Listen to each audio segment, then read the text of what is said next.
আসসালামু আলাইকুম রহমতুল্লাহি ওবারাকাতু। সম্মানিত উপস্থিতি, এ পর্যায়ে আমি আলোচনা করব আকিকার মাসাইল কি। আকিকা করা সুন্নত। ছেলে বা মেয়ে জন্মের পর সপ্তম দিনে আকিকা করা মুস্তাহাব। সপ্তম দিনে না করতে পারলে যখনই করুক না কেন, যেবারে সন্তান জন্ম নিয়েছে তার আগের দিন করবে। যেমন শনিবার সন্তান হয়ে থাকলে শুক্রবার আকিকা করবে, তাহলেও একরকম সপ্তম দিনে আকিকা করা হবে, এটাই উত্তম। এছাড়াও যে কোনো দিন ইচ্ছা আকিকা করা যায়। সন্তান বালিগ হওয়ার পরও আকিকা করা জায়েজ আছে, তবে মৃত্যুর পর আকিকা নেই। আকিকা করা দ্বারা সন্তানের বালা মুসিবত দূর হয় এবং সন্তান যাবতীয় বিপদ আপদ থেকে নিরাপদ থাকে। ছেলে হলে আকিকায় দুটো বকরি বা ভেড়া উত্তম, আর মেয়ে হলে একটা বকরি বা ভেড়া কিংবা কুরবানির গরু ইত্যাদি বড় পশুর মধ্যে ছেলের জন্য 2 অংশ নেওয়া উত্তম, আর মেয়ের জন্য 1 অংশ।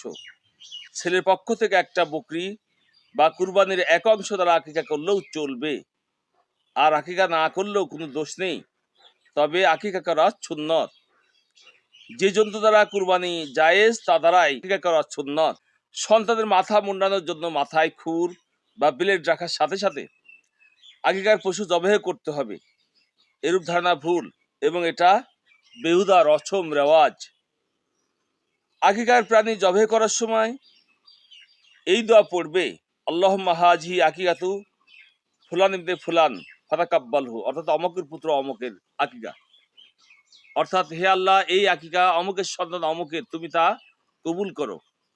প্রথম ফুলানের স্থলে সন্তানের নাম বলবে, আর দ্বিতীয় ফুলানের স্থলে তার পিতার নাম বলবে।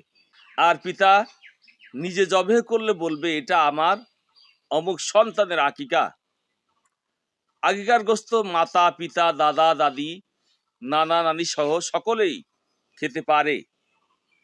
আকিকার গোশত কাঁচা ভাগ করে দেয়া বা রান্না করে ভাগ করে দেয়া বা দাওয়াত করে খাওয়ানো সবই জায়েজ আছে। কোনো ফকি বলেছেন, আকিকার পশুর চামড়া বিক্রি করলে তার মূল্য দান করে দেওয়াই উচিত, যদিও এ ব্যাপারে কুরবানির চামড়ার অর্থের ন্যায় অত কড়াকড়ি নেই। সম্মানিত উপস্থিতি, চিন্তা করুন আমরা কত চমৎকারভাবে ইসলাম আমাদেরকে আকিকার বিধান করে দিয়েছেন, অথচ অনেকে আমরা এই সুন্দর বিধান পালন করতে দ্বিধাসংকোচ করি। আমরা চেষ্টা করব সর্বাত্মকভাবে ইসলাম যেভাবে বলেছে সেভাবে করার জন্য। আমিন। ওয়া আখিরু দাওয়ানা আলহামদুলিল্লাহি রাব্বিল আলামিন।